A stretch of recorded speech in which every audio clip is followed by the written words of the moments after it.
All right, show me the money. MLB over under win totals for the season here. A March edition of Show Me the Money here. Traditionally on the podcast. Back with us today, our favorite legal correspondent and the guy I do the baseball overruns with every year, Phil Fraietta is back with us. Phil, how are you?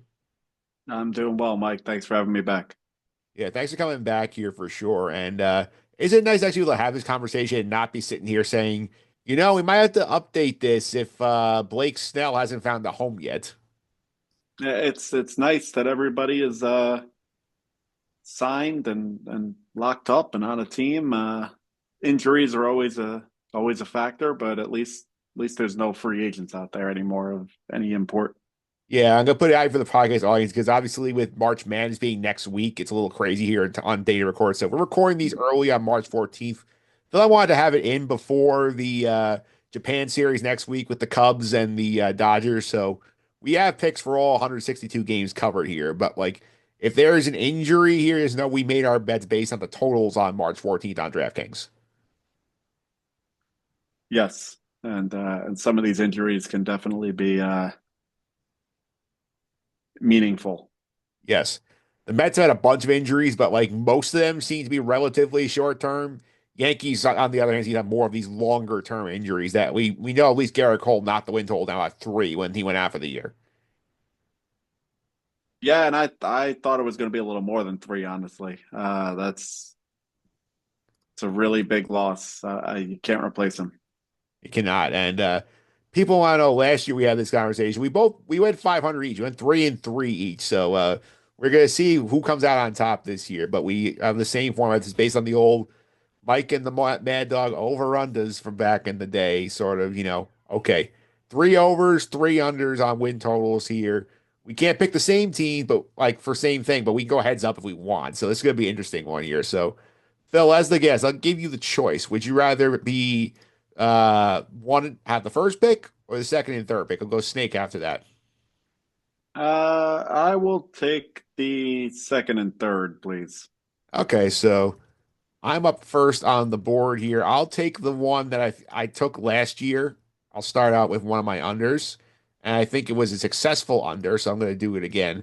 I'm going to take the Los Angeles Dodgers under 103 and a half wins because again, I know their roster's incredible. I know they signed the whole world and the moon and the stars and probably would get all the Avengers if they could actually play baseball, but this is again a lot of, already seen injuries with them in camp with the pitching side. They're slow playing Shohei Ohtani. We don't know how Roki's going to acclimate to the big leagues. 103 and a half is a lot. They could win 103 games and I still win the bet. So I did also see as a point where they say, like the regular season does not matter as long as you win the division and get in the playoffs healthy. That's the important thing. So I could see them, skipping starts here and there, giving guys days off more easily. They're coming off the title. So I think the Dodgers under is one of my favorite plays on the board every year. So I'm going to take the under 103 and a half again. There's value there for sure. Couple injuries, and like you said, they win 103 games and you still win. So it's not like they'd have to have a bad season by any means. So I like that pick. I just think it's wild that the total is so obscenely high because, like, I don't know, people will still bet the over on it, but like, do you watch baseball, understand how this works? It's yeah, that's a very high number. Yeah. It's but this is a super team, so I guess we'll see. Yep, we will see here. So you're up first now. You have the floor outside the Dodgers under. Everything is available to you. Where do you want to go first? All right. I'm gonna start with an under here. I'm gonna do it again. Give me under on the Chicago White Sox. Their number is 53 and a half, which is very low, obviously. But this is a team that won 41 games last year. What have the White Sox done to improve by that many wins, Yeah. other than just being in existence? And they traded So Derek Crochet away. and they traded their best pitcher away, right? So uh, I know that they had a historically bad season last year, but I see no reason to expect anything better. So White Sox under. It's not a bad play because they could improve by 10 games. You still win easily. Right. Yeah. It's just a big jump, and it's not like they had some nightmare freak injuries last year. They just they're not very good. Yeah. And it's not like they even had league average players walking in the door. This is still a tear down to trying to rebuild the thing. Right. Yeah. So give me under there. The other number that I really like, and I it really pains me to do this, but I got to go over on the Red Sox. Uh, that number is 86 and a half. I think Boston improved their team dramatically, and I think they're in ready for a high 80s or even low 90s win total.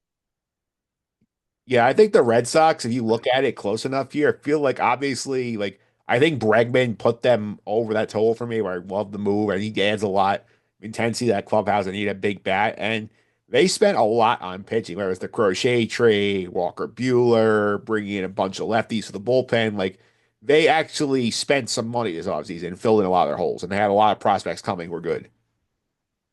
Yeah, I post Garrett Cole injury, to me, they're the favorites to win the division. I know DraftKings disagrees, but that's who I would pick to win this division.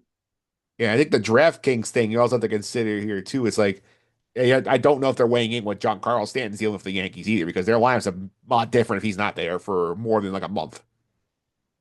Yeah, and I'm expecting he's going to not be there for multiple months, if not the whole season.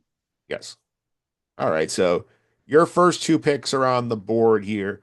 I'll start now. I'll go to my first over here. And I think based on how they finished the season and how bad their division is in terms of like being uncertain here, give me the Cityless Athletics over 71.5 wins because this team actually spent some money. They brought in Sevy. They traded for Jeffrey Springs. They had a couple of extensions.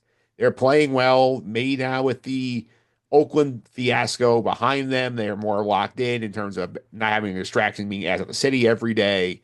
And I think, like, look at that division. Like, Houston is taking a step backwards. The Angels are a mess. The Mariners never added offense. Texas, who knows? They stay healthy here. 71.5 is a low bar to clear for the Athletics, so I think they can clear. So I'll take the over on that. I like that pick. They're a team on the rise. Yeah. Yeah, and I know that the league forced them to spend money, but I do like the fact they actually are spending some money finally and like adding actual big league players to their roster. Yeah, they didn't bring in anybody who you want to write home about, but they brought in players who, like you said, are big league players, and it's a low number. You just need them to be bad, not terrible. Yeah, and I can get the 75 wins with the A's. I can see that. Sure, All I right, so agree. you're up now. You've gone one of each side. Where are you going next? Going back to the American League, I'm going an over on the Detroit Tigers. I won this one last year, and I'm doing it again. That number is 83 and a half.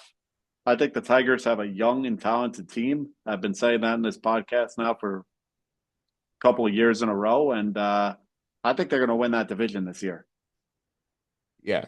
So I give me the over on the Tigers. I like what they did. I know you would have wanted them to go get a Bregman or go a little bigger on some of these moves, but Glaber, I think, is going to be a good fit at second base for them. Bringing back Flaherty is a big help. They have big pitching prospect Jackson Jobe coming up here, and this team has some mojo here after how they finished last season. And 83 and a half is not a big bar for them to clear in the division. Guardians took a step back. I don't buy the Twins. The Royals, I feel like are kind of stay where they are. Like I could easily see your scenario coming to fruition where Detroit wins the division. And they have a lot of talented young hitters, and now the pitchers are coming.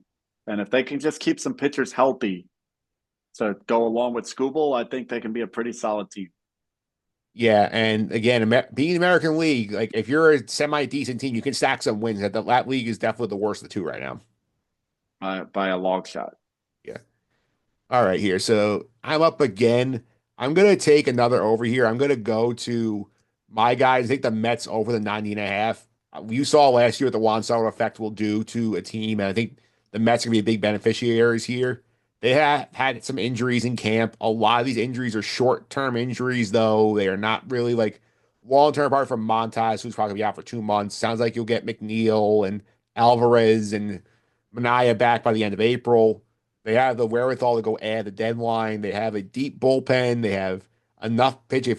If they're close, they go get pieces, put them over the top. And I think they're going to have to win a lot of games if they want to get where they want to go because they're in division with the Braves and the Phillies. So I think there'll be motivation to exceed that total and not just be content to fly in as the third wild card again. So I'll take the Met over here. I think the Mets are a good team, and I think it's a good number. My concern with the Mets is the pitching. Yeah.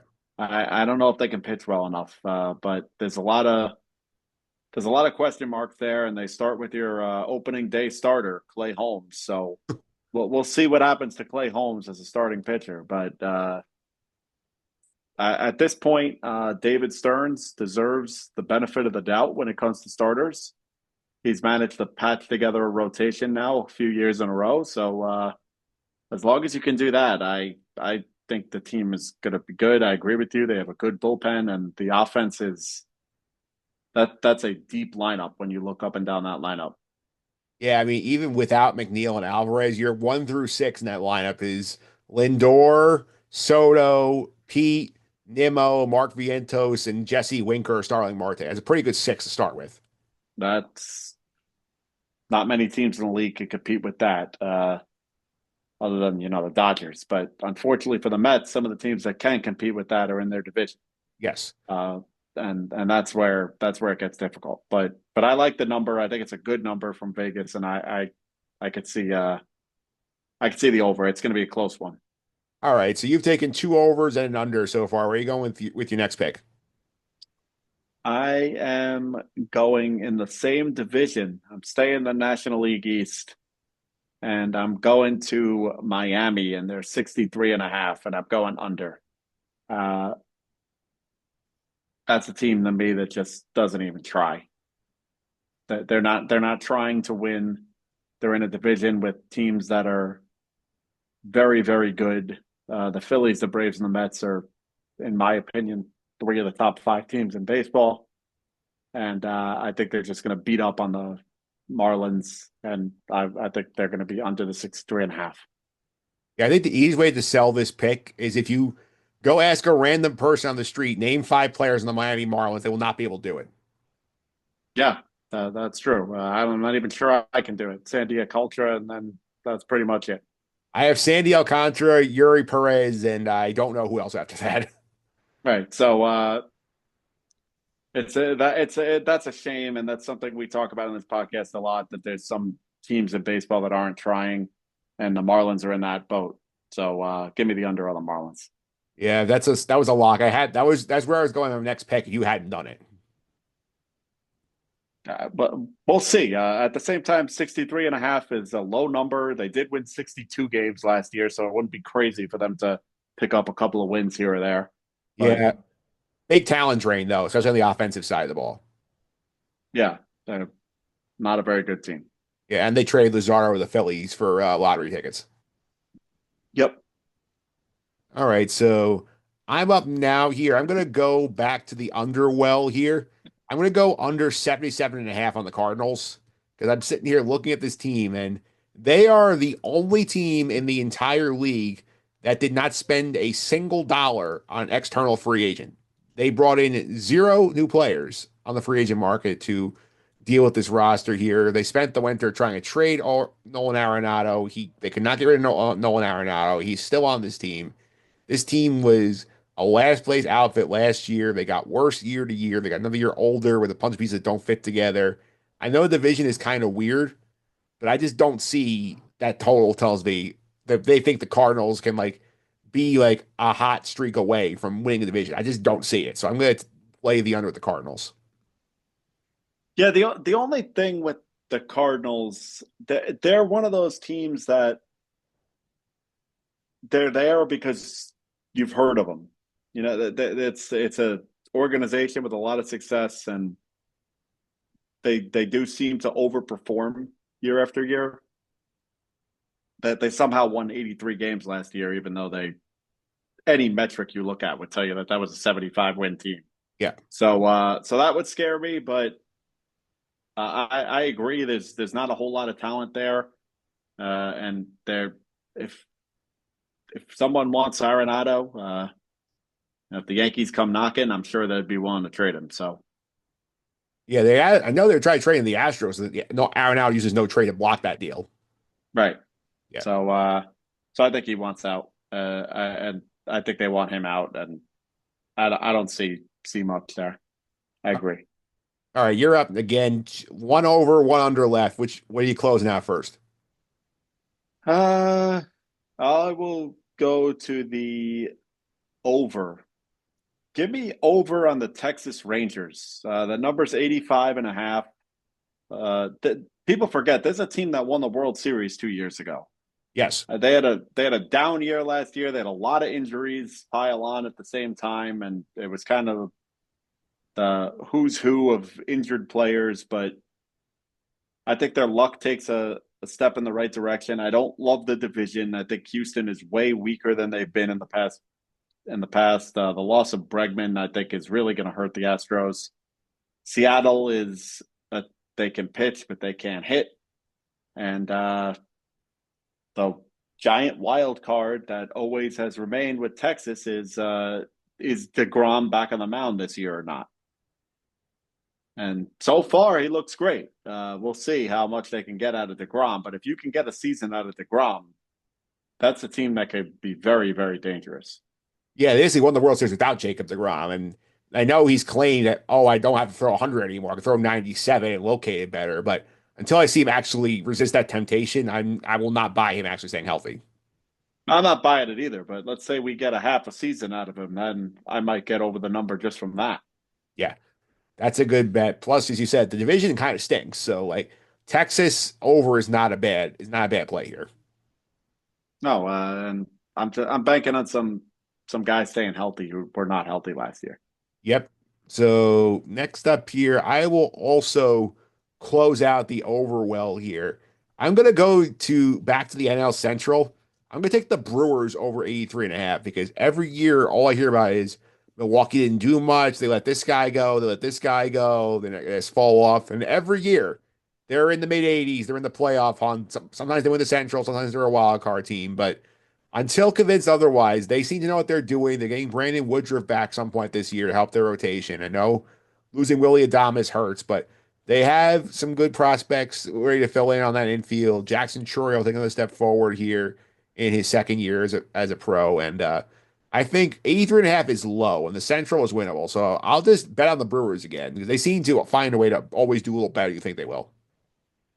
That's that's a weak division, and the Brewers have quietly dominated that division now for the last, I think, decade, basically. Yeah. Uh, so yeah, I see no reason to think that Brewers aren't going to win that division again. Yeah. Yeah, because I mean, I know everybody's gaga on the Cubs to trade for Kyle Tucker. They really didn't do anything else other than Kyle Tucker. No, and while Kyle Tucker's an upgrade over Bellinger, they did lose Bellinger. Yes. So it's not like they drastically improved their team by swapping out Bellinger for Tucker. Yeah. All right. So you have one pick left and it's an under. What are you doing here? Going back to the AL East, give me under on the Toronto Blue Jays. I think I won with this one last year, and I'm sticking with it. 78 and a half. I said last year, and I'm saying again, the Blue Jays, that the mix of players there, it doesn't work.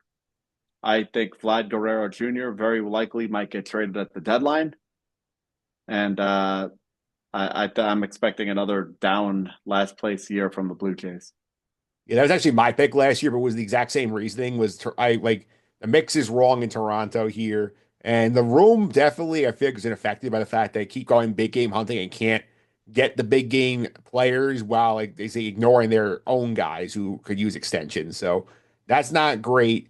Max Scherzer, I don't know what he's giving you at this stage of his career. Like Santander, I think he's a good player, but like don't know how much he moves the needle there for that team. And like this group kind of, I think, peaked at a wild card series loss. I don't think they're going to get back there. I agree, and you're right. It was you last year, but I agreed with you, and it's a good pick.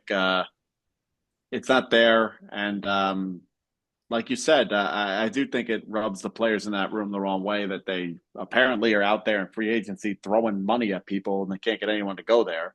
But then they're, $50 million apart from Vlad Guerrero Jr.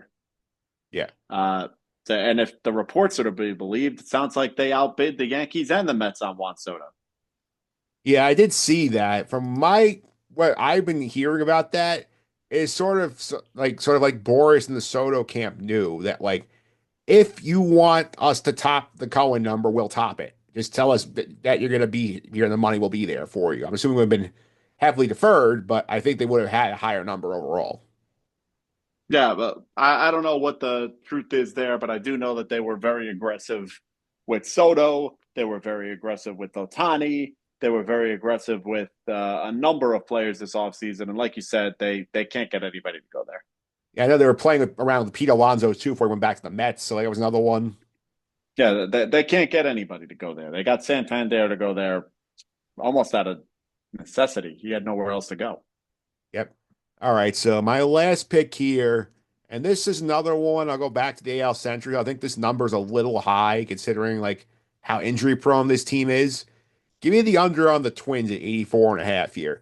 You're going to tell me that Carlos Correa, Royce Lewis, and Byron Buxton are all going to stay healthy for 120 plus games? They'll beat the number.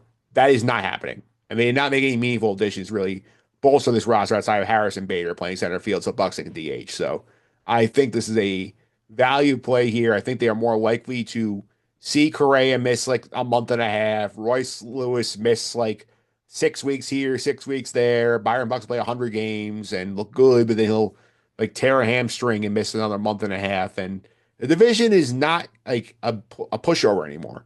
So I think this is a spot, where you just take the under here, play the odds, and if they beat you, they beat you. I'm betting on history and the track record of health that threw me up here. So under on the Twins.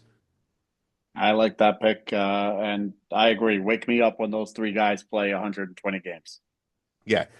Like if one of them played 120 games, let alone all three. Yeah, I agree. Yeah. All right, so we are done with the board here. So this, to reset what the list is for the year, Phil's picks, the Chicago White Sox under 53 and a half, the Red Sox over 86 and a half, the Tigers over 86 and a half, the Marlins under 63 and a half, the Rangers over 85 and a half, and the Blue Jays under 78 and a half. So a All-American League for Phil except the Marlins. Yeah, and I think part of that is just how weak the league is.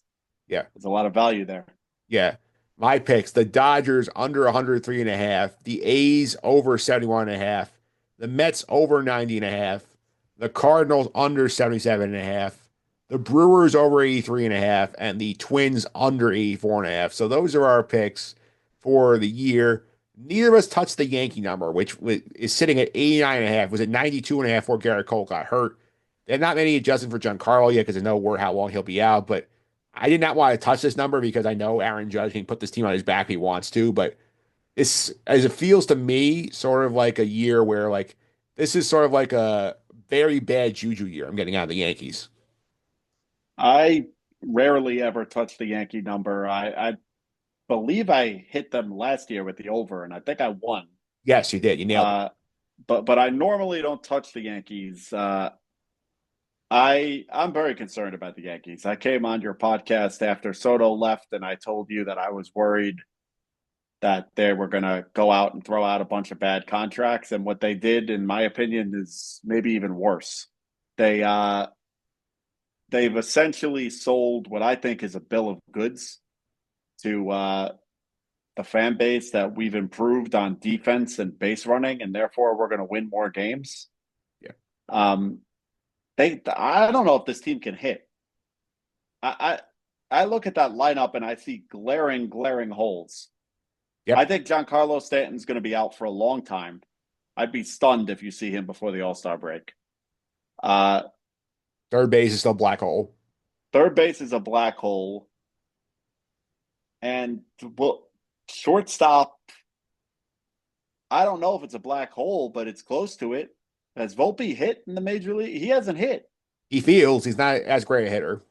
He hasn't hit yet. Now there is some major wild cards with the Yankee offense. What are you going to get in a full year of Jazz Chisholm in Yankee Stadium? That's to be remains to be seen. What are you going to get of Cody Bellinger? Are you going to get 2023? You're going to get 2024? You're going to get something in between. What does Paul Goldschmidt have left? Who knows?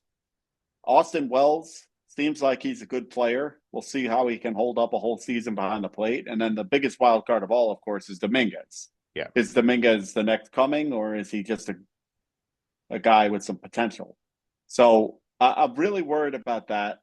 The starting pitching, which was supposed to be, and I thought was the best rotation in certainly in the American League and maybe in the major leagues, isn't anymore.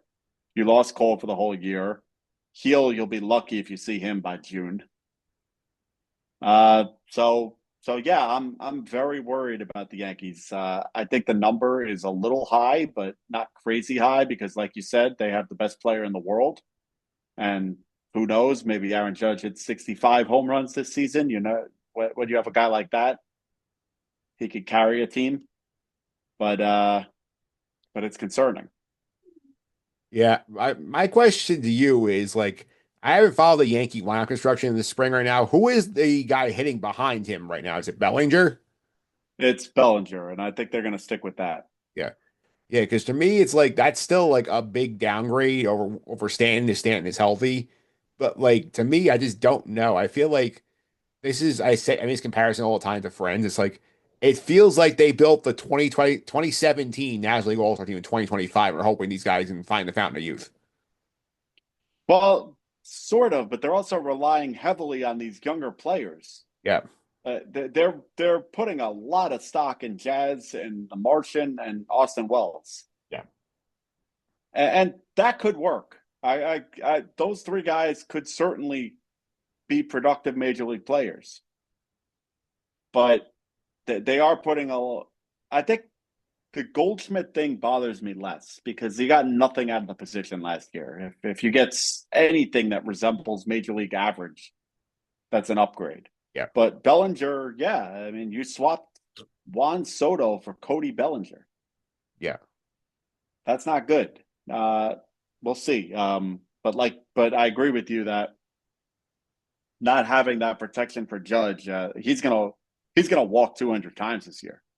He'll walk a lot. And you also wonder too with some of these guys, like obviously some of them have not played New York before, so that's something you have to worry about with like, whether they can handle the market, which we knew Soto could. And I just you and I talk about this off the air a lot, and it's a fair question. Like, it's like why they were not in on Alex Bregman because like Alex Bregman would have been a perfect fit for what they needed, and I think is more luxury tax considerations and how they want to admit publicly.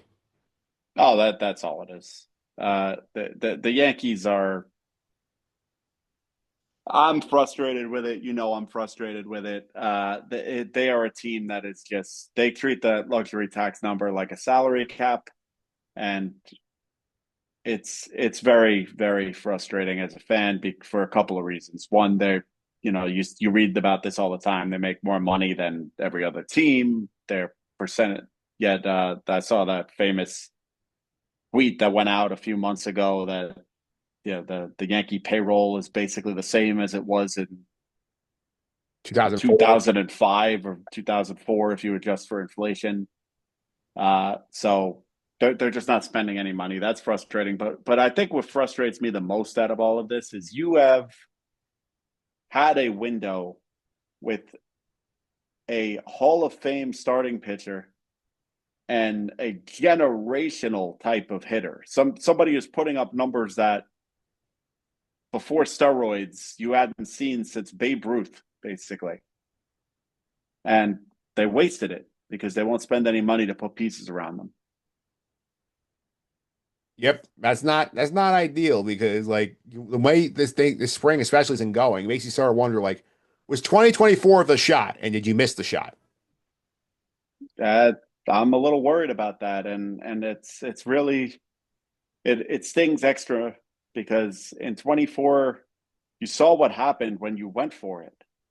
You came a couple of base running and defensive blunders away from maybe winning the World Series. Yes.